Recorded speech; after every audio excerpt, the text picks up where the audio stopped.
আমি খালিদ খলিল। আমার টেলিভিশনের জনপ্রিয় অনুষ্ঠান গুঞ্জরণের পক্ষ থেকে আজ মুখোমুখি হচ্ছি শিল্পী আবু নাসিরের সাথে। আমরা এখন কথা বলবো তার সঙ্গে এবং কিছু গান শুনবো তার কণ্ঠে।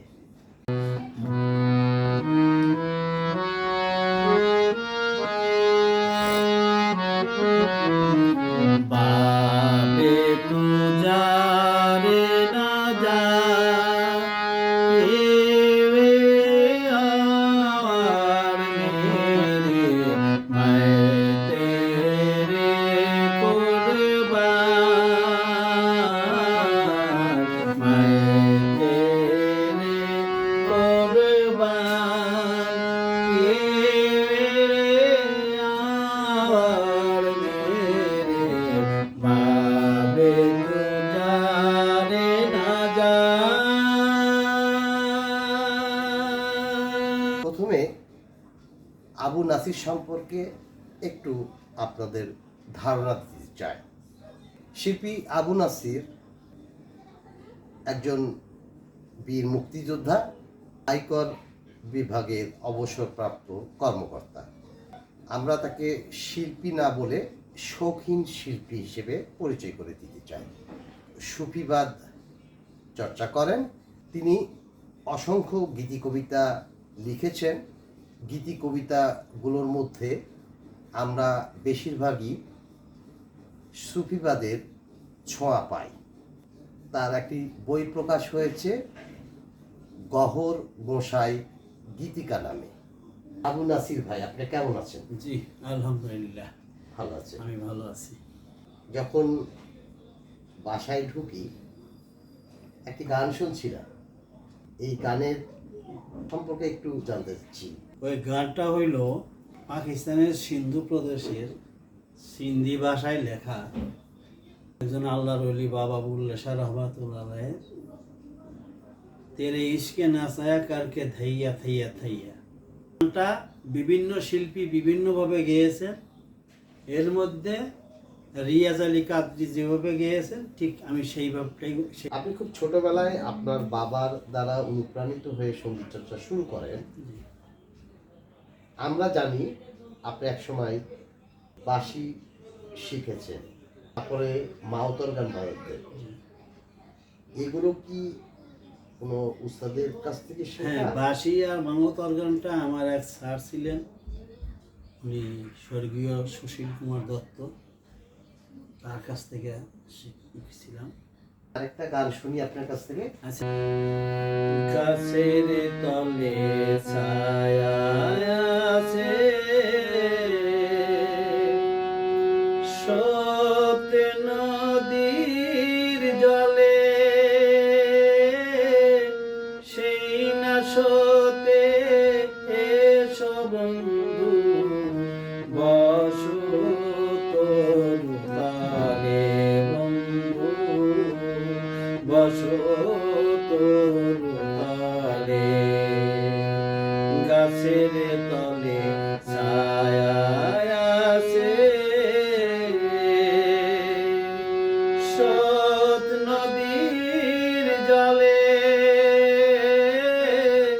সেই না স্রোতে এসো বন্ধু বসো তোর তালে, বন্ধু বসো তোর তালে। এটা নজরুলের একটু ফোক টাইপের গান আর কি। আপনি সব ধরনের গান করেন, আমরা যতটুকু জানি। এর মধ্যে আধ্যাত্মিক, লোকসঙ্গীত, জি নজরুল, এগুলোই আপনি মূলত করে থাকেন। জি। ও মন কখন শুরু কখন যে শেষ, কে জানে। ও মন কখন শুরু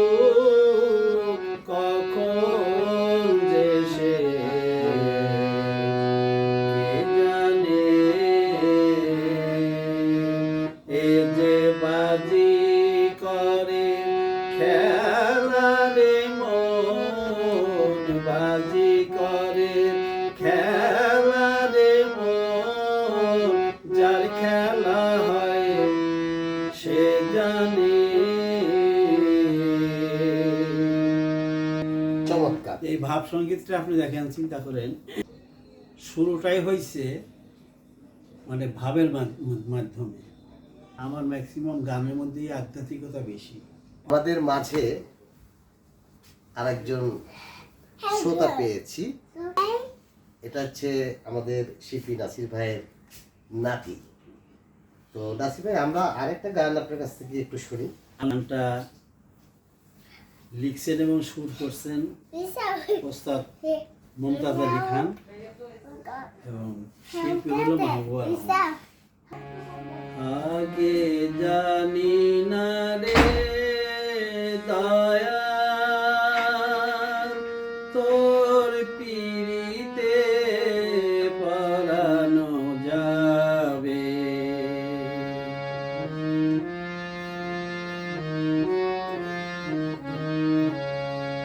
আগে জানি না রে দয়া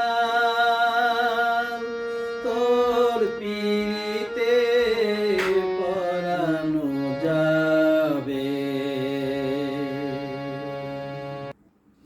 আমাদের দেশের একজন শক্তিমান অভিনেতা, জি। চলচ্চিত্র অভিনেতা এটিএম শামসুজ্জামান ভাই, তার সঙ্গে আপনার অত্যন্ত ঘনিষ্ঠতা আমরা লক্ষ্য করেছি। জি, আমরা যতটুকু জানি যে আপনারা একাত্মা ছিলেন, একটু তার সম্পর্কে একটু মূল্যায়ন করবেন। এটিএম শামসুজ্জামান ভাই আমার আত্মার আত্মা। এটিএম শামসুজ্জামান সাহেব অভিনেতা হিসেবে সে অন্য রূপের ছিলেন, আর তার ব্যক্তিগত জীবনে ছিলেন তিনি খুবই পরহেজগার এবং অত্যন্ত ধর্মশীল ব্যক্তি ছিলেন। সময় কোনো খারাপ জিনিস তাকে কোনো সময় স্পর্শ করতে পারতেন না। মানুষকে খুব কাছে টানতে কাছে পারে। রাখতে পারতেন। সুফিবাদে সুরকে কতখানি গ্রহণ করে, সুরকে অনুমতি দেয়? সুর ছাড়া আপনি শুধু সুফিবাদ কেন, আমরা সুরের মাধ্যমে তো আমরা দুনিয়ায় যে আমরা আসছি সেটা সুরের মাধ্যমেই। এবং আমাদের প্রিয় নবী হযরত মুহাম্মদ সাল্লাল্লাহু আলাইহি সাল্লামের সময় যে আযান দেওয়া হইতো, এই আযানটাকে আপনারা রিসার্চ করেন তো, দেখেন তো এক এক জায়গায় এক একভাবে আযানটাকে কতভাবে কত রাগের উপরে, রাগের উপরে সেই আযানটাকে প্রচার করা হয়। তো এই সুর আর সেই সুর, এই সুরটা হলো ঐশ্বরিক সুর। আলিফ লাম মিম, এইটা নিয়ে লালু সাইজি আবার একটা গান রচনা করছেন, সেই গানটা একটু গায়ে শোনাইতেছে। আলিফ লাম মিম আহাদ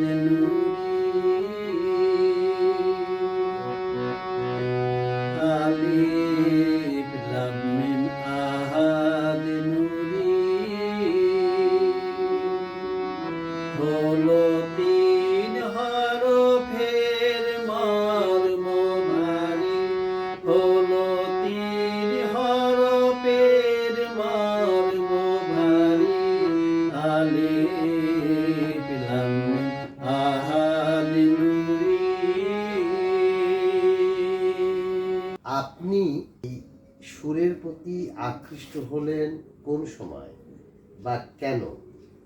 আমি সুরের প্রতি আকৃষ্ট হয়েছি খুব ছোট সময় থেকে। বাবা নিজে একজন গ্রামের মোল্লা ছিলেন, কিন্তু শরিয়াতের পাশাপাশি উনি এই সুফিবাদের চর্চা করতেন, উনি গান করতেন, উনি সুর চর্চা করতেন। এক জায়গায় থেকে বাড়িতে আসতেছি নৌকায় পাল তুলে, তখন আমার বাবা আমাকে বলতেছেন যে বাবা, বহুদিনের পীড়িতকে বন্ধু একদিনে ভেঙ্গ নেই, গানটা ধরো তো দেখি। আচ্ছা, তখন আমি বাবার কথার সাথে সাথে আমি গানটা শুরু করলাম। তো আমরা একটু শুনি না? জি। বহুদিনের পীড়িত গো বন্ধু, একদিনে ভেঙ্গো না। বহুদিনের পীড়িত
প্রাতিষ্ঠানিক যে শিক্ষাটা, এই শিক্ষাটা শুরু হলো আবার বিশিষ্ট নজরুল সঙ্গীত শিল্পী এবং প্রশিক্ষক জনাব রুমি আজনবীর কাছে। তারপরে প্রাতিষ্ঠানিকভাবে যখন তার মাধ্যমে আমি হারমোনিয়াম বাজাতে শিখলাম, তারপরে নজরুল সঙ্গীত, শুদ্ধ প্রমিত স্বরের নজরুল সঙ্গীত গাওয়ার শুরু করলাম এবং শিক্ষা নিলাম, এবং এখন পর্যন্ত আমি তার তত্ত্বাবধানেই আছি। তাহলে আমরা একটা নজরুল সঙ্গীত এর মাধ্যমে জি, আমাদের আমি অনুষ্ঠান শেষ করতে যে চাই। দুই লাইন